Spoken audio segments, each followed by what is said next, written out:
Good morning, everyone. Welcome to the weekly media Zoom for Penn State Wrestling. Today, we're going to have head coach Cael Sanderson with us, as well as sophomore Beau Bartlett, our 149-pounder. Beau's joined us first because he's got to get to class here in a little bit. Beau, thank you very much for being with us this morning. My pleasure. All right, well, let's go ahead and get started here. Questions for Beau. Jim Carlson, get us started. Hey, Beau. When you see guys like Hildebrand and Berge joining the team at this stage of the season, what does that say to you and the team about the staff's commitment to challenge for, Big Ten and NCAA championships? That's a good one. That's a good one to start off. I think it shows that everyone wants to be at our best, and bringing in people that also really want to be national champions, really want to be on top of the podium in March. The more people we can have there in the room, we don't have 10 people doing that. Everyone on the roster, everyone wants to be that. So bringing in more great individuals like that just elevates everyone, motivates everyone to keep going. Clay, go ahead. Okay, we're going to try this again. How's the mic sound? Sounds great. All right, I appreciate it. Beau, can you give us an idea of where you're at weight-wise in terms of walking around and what weight you see yourself at long-term? So don't think I'm at the cutting weight point yet, but low 50s. So 49, it's always one workout away. It's really very doable, but contrary to some popular belief, I do not weigh 143 pounds, wrestling 149. I'm a little bit bigger than that. We've been trying to get bigger. For the future, these guys are tall, but it just, whatever happens. Yeah, I'm pretty comfortable going either way, in the future, 41, 49. I mean, I think we can limit it down to those two, but I feel comfortable either way. Just learning to grow. I'm feeling more comfortable each match, and whatever happens, I'm excited. Ben Surface. So, Beau, you talked a little about the 141, 149 thing there. You wrestled the last 2 years, right, at 149. Are you comfortable there now, or are you still learning the ropes a little bit at the different weight class? I am comfortable. I feel strong. I lift I lift pretty heavy weights, and then even when we're wrestling, I feel comfortable. It's more like a mental thing, getting to my attacking, because when I grab legs, I score. We have a percentage rate. I think I have a 94% finish rate when I touch legs, so it's just actually putting myself there and finishing. Greg Pickle. So, Beau, to build off of that, then, what are some of the things you have to do to make that a more, not that it's not consistent, but a more match in and match out part of your game when you're out there on the mat? I think feeling comfortable, and you just become more comfortable by getting these matches, and it's difficult. I think I have 21 college matches now, and normally, and this is kind of a second season, and normally people are already getting this many matches in a redshirt year, that 15 to 20 mark. So really, it takes time, but I feel like it's here now. I've got it under my belt now, and I'm ready to start firing. Zach Allen. Hey, Beau. I know the journeyman duels were a few weeks ago, and it was the first time in a few years where we were able to see a ton of the top programs get together and wrestle. What are your thoughts on a potential dual meet national championship or tournament? I think it's cool for the hype.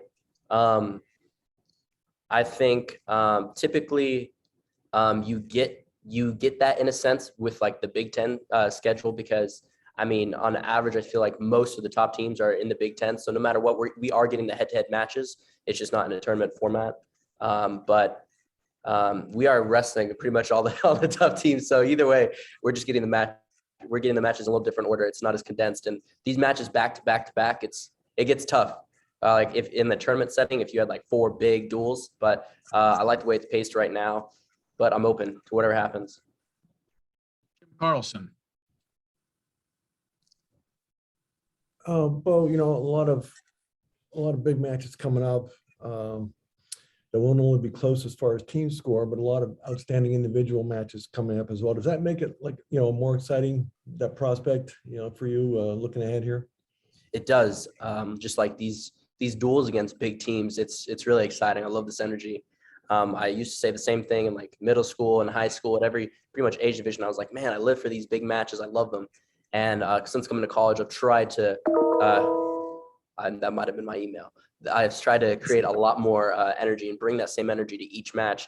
So if anything, I feel like I'm like up here for big matches, and I'm trying to get my energy up for like the smaller matches, like non-Big Ten matches, or maybe like top 10 teams. But I know when it is time to go, I bring it no matter what. So I'm excited. Hey, Cobbler. Hey, Beau.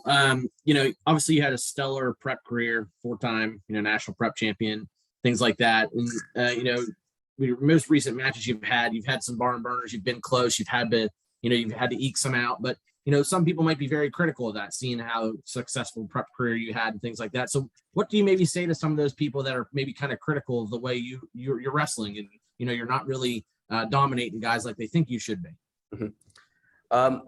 I don't like to compare myself to others, but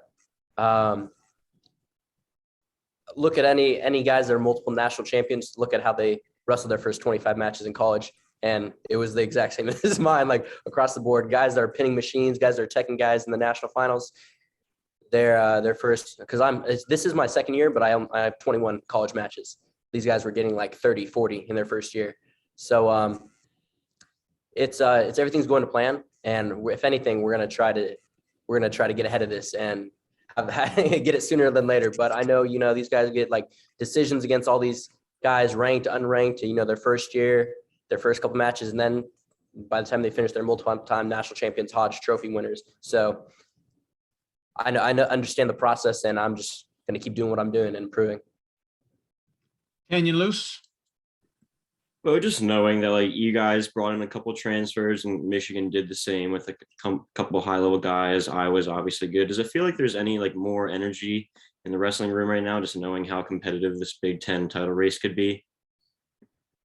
I would say we get more competitive in hopes of reaching our own goals, but it's not impacted by anyone else's team. With the new recruits, obviously for spectators, it's cool to watch the team race.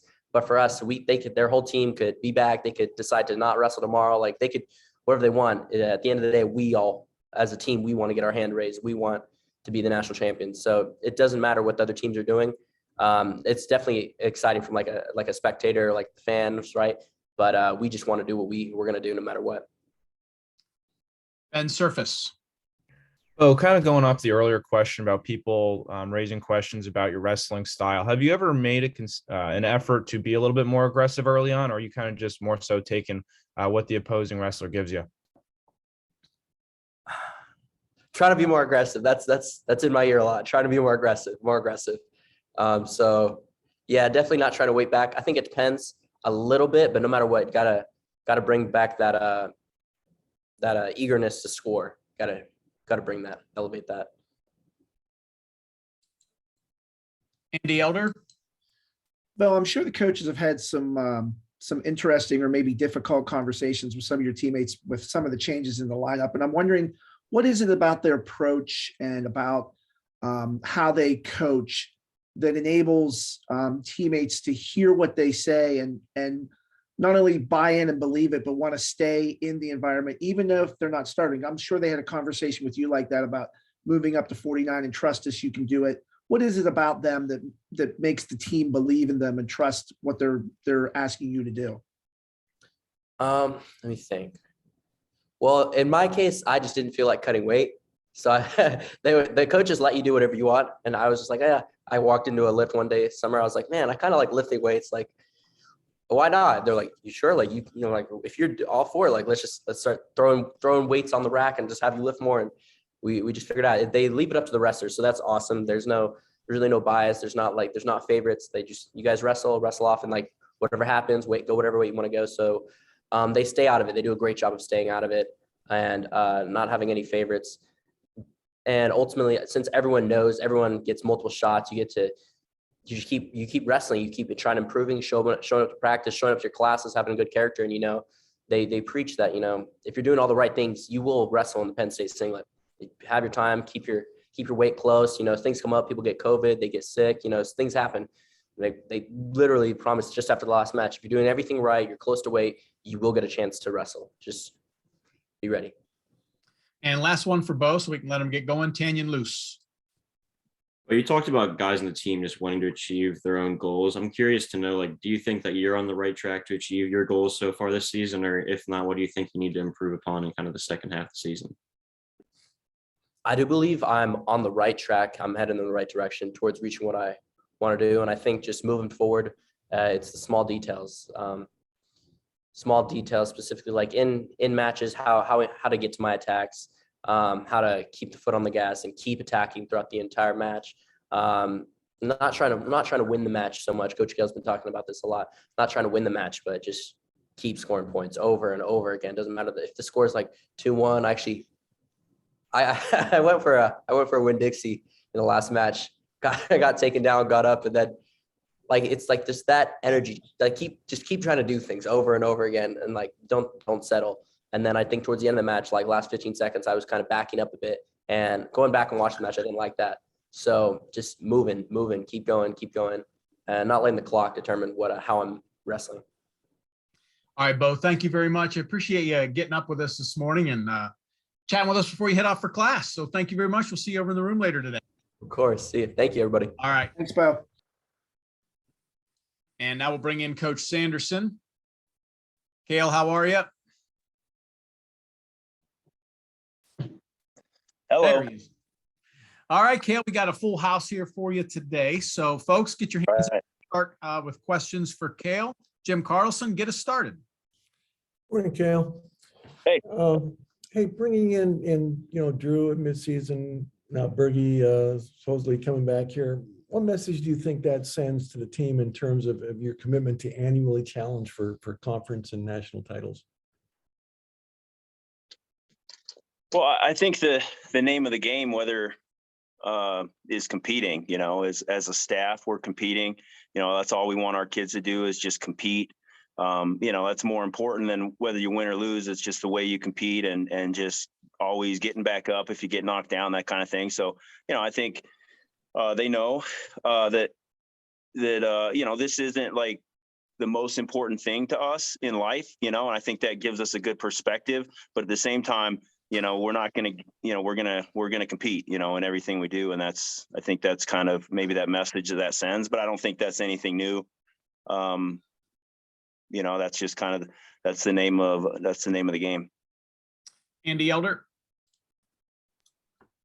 Cael, with Drew at 125 and Brady Berge potentially making the lineup, I'm sure you had to had some tricky conversations with the guys that they're supplanting to, explain what's going on, to maybe, check on their feelings or whatever. How difficult are those conversations, and what are the types of things that you focus on? Because despite the changes in your lineup, you guys never seem to have people leave the program disappointed or dissatisfied with the way they've been treated. Everybody seems to stay, no matter whether they're the starter or they get moved to a backup role. So how difficult are those conversations with people that are replaced in the lineup? Well, I think it's just, a matter of being fair. Everybody has an equal opportunity to make the team and to compete for the team. And, that'll never change. We're trying to put the best team we can out there. And when you come to Penn State, we're competing, and our goal is to be the best team in the country and to win and compete for national titles every year. And so I think that's just, an expectation. Sometimes those conversations, even like Hildebrandt, we didn't know, obviously we'd talked to him and we thought there was a chance he was coming, but then he wasn't coming. But when he said he was coming, he was like literally on campus, in like 3 or 4 days later. So it's not like, hey, it's not something that you prep or prepare for. Berge, same thing. It was a pretty quick decision on his part. I think obviously you'll talk to him maybe at some point here, but it was just something that I think he'd probably been considering or had been considering even last year, whether he was ready to really step away from the sport. And, that window of opportunity kind of presented himself. A lot of times assistant coaches are wrestling 3 times as much as the kids on the team, and so they're wrestling and they're in good shape and they're ready to go. And, he sees that window. So, Yeah, I would just say, it's just, you just be fair. If my son's on the team or my cousin or my nephew or whatever, it's the same thing. We're trying to put the best team we possibly can out there, and that, that's my job at Penn State, and my job is to help every individual on the team be the best they can be and do whatever we can to help them be the best they can be, and that's what we do. I mean, everyone's not always happy, right? I mean, we have parents just like every other team in the country, and kids that everyone doesn't leave happy. That's not reality.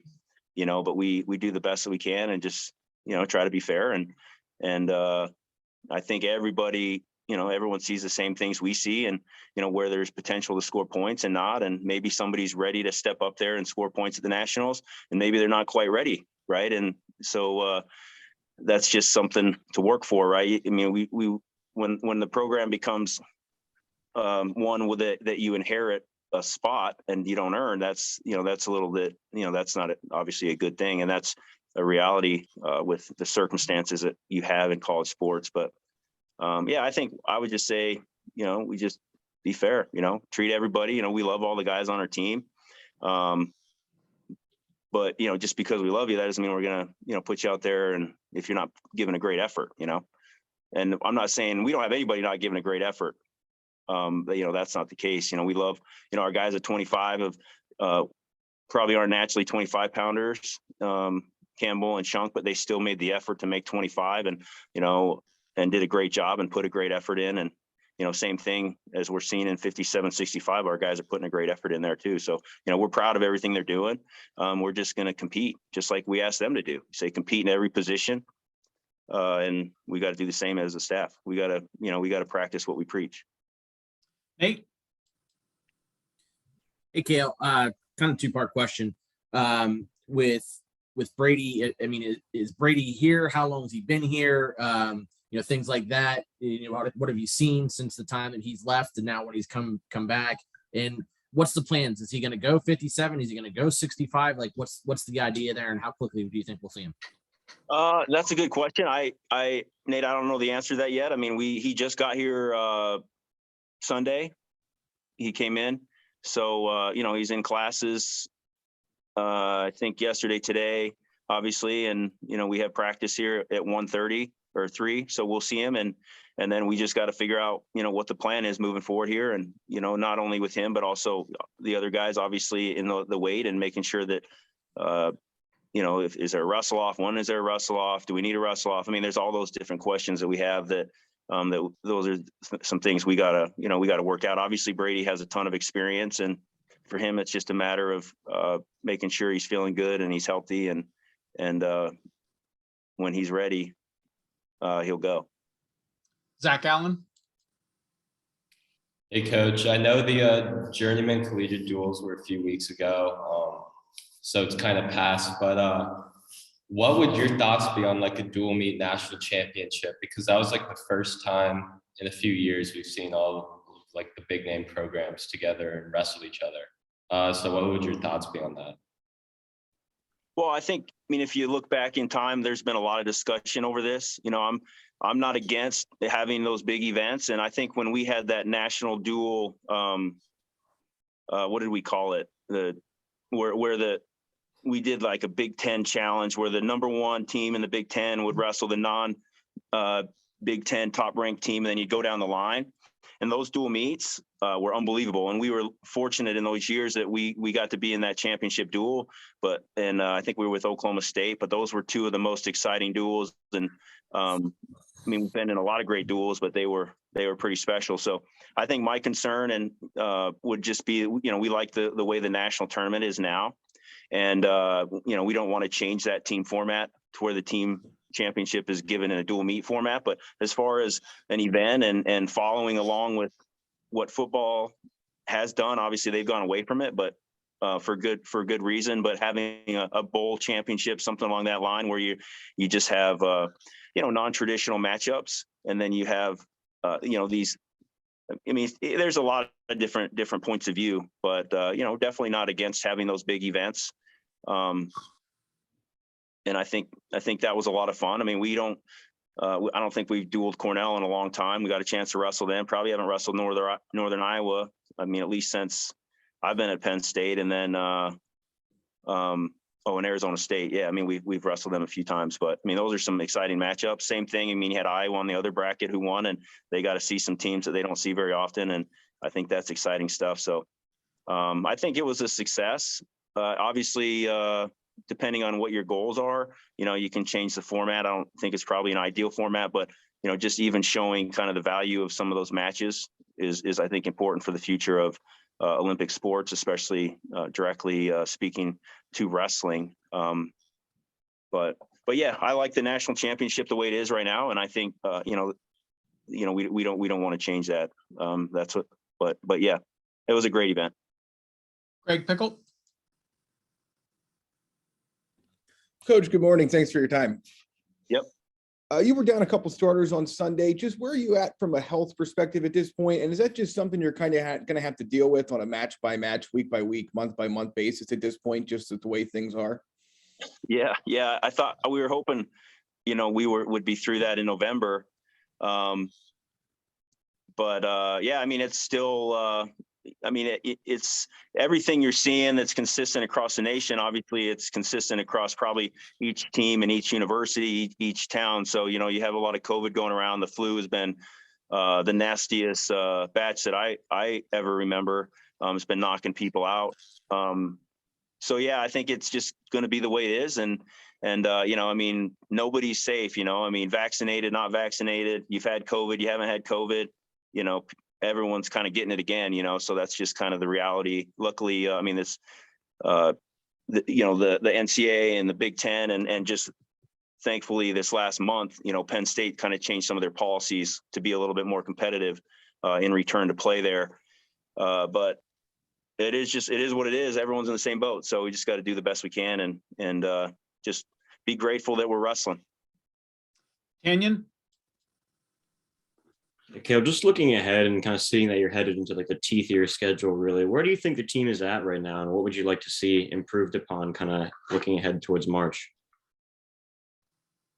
I give you the same answer every time, and I'm not, trying to be boring or anything. That's just kind of who I am, I guess. But we just want to compete with enthusiasm, and just be consistent. We don't care if it's the lowest rated team or the highest rated team. We just want to be the same person every time we compete and wrestle the same way, same enthusiasm. That's our goal. That's as a program, as a coach, that's what I would like to see. Naturally, that's not always the case. And I think this team is one that seems to step up the bigger the match. And I think we saw that in the finals at the collegiate duels there.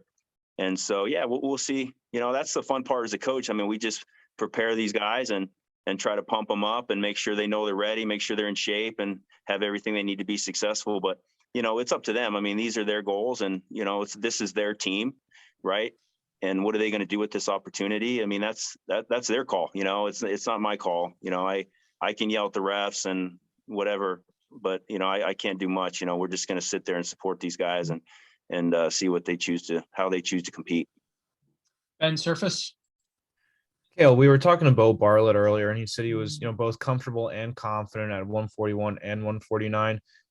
Where do you think his future is in terms of what weight class? And do you think he's already reached, or do you think he's reached his ceiling at 149 yet? No, I think Beau's just, I think he's getting better every match. And, I think I got on there at the end when he was talking, but yeah, like with Beau, he's just such a great athlete and we just want to create action and we'd rather see, a 10-9 match, even if he loses at this point, just because he's going to get better faster doing that.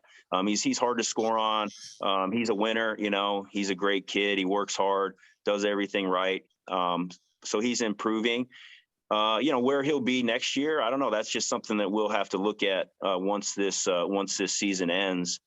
But yeah, I think he's getting better every match. And I think he's a threat. He can compete with anybody. But he just also needs to just be able to go out there and let it rip a little bit and just have some fun. And I think we're seeing more and more of that. Like seeing him try, he said he tried to win Dixie there. That's great. That's the stuff we want to see. Because that's how he's going to improve. And I mean, that's what it takes to win the nationals, right? Is you have to just compete freely and not really be afraid to make mistakes. You know, if you make a mistake, big deal. You just make up for it with a little hustle. Jim Carlson. Cael, January is probably most strenuous month of the schedule, right? As far as, what are some of the intangibles you watch for in terms of keeping the guys as fresh as possible when it comes to traveling, 2-match weekends, big matches, things like that? Yeah, I think this is the most, well, the nationals are obviously the most fun, but we do what we do because we like to compete, and you like to compete against the best teams. I think when you're a high level athlete or, you've been coaching for as long as, we have as a staff, it's those big matches that are really exciting. And those are the ones you're preparing for. Obviously you prepare for those by being the best in every match, like I, alluded to earlier. But I think it's again, it's just up to the kids. I mean, we can advise them and tell them, hey, you need to be in bed by 10 o'clock and you need to do this and don't eat that. And take care of all these little things that you can control, but ultimately it's up to them. Sometimes in the Big Ten, being in State College, it's a long trip. So I think we're good this year, but the main concerns I have this time of the year are when, we're traveling to the Midwest and then back competing in the same weekend. That's those kind of trips. It's that travel that makes it more difficult. And, we're not, for the most part, we're flying commercial or busing. So, it's those little things and it just takes a lot of discipline on our guys' part. But I don't think we have any of those trips this year that I can think of. I mean, a couple of years ago, we had 3 trips to the Midwest, 3 weekends in a row, which was, that's those kind of challenges are, take some thinking. But yeah, I think we're good to go. We just need to compete and just have fun doing what we're doing. I mean, this is just a game, right? And it's supposed to be for fun, and attacking your goals and being the best you can be is the most fun part of it. I got time for a couple more here for Cael, so we're going to get some people who haven't had a chance yet. JP Pearson, go ahead. Hi, Coach. Hey. Last week, we asked Greg Kirkland about who he works out with. I was wondering if he worked out with Max and Beard, and he told us that he works out with you and Snyder and Varner. But he also mentioned he started out his answer with Saran Francisco. Yeah. Yeah, and so I know that I did a little lookups on him, and I know he's kind of new to the NLWC. What can you tell us about Saran and how he fits into the program as a workout partner? Well, Saran he is an awesome guy. I mean, I didn't really know him obviously until we brought him in here, but you just want to make sure you have you just meet all the needs of the student athletes, and we needed a big guy that was just a good partner for Greg, and he had actually reached out to me earlier and expressed some interest. And then, we lost Eric Thompson. He took a job and is on staff at Arizona State, which was a nice move for him. And we loved Eric. We had him here for, I don't know, seems like forever, 10 years, something like that.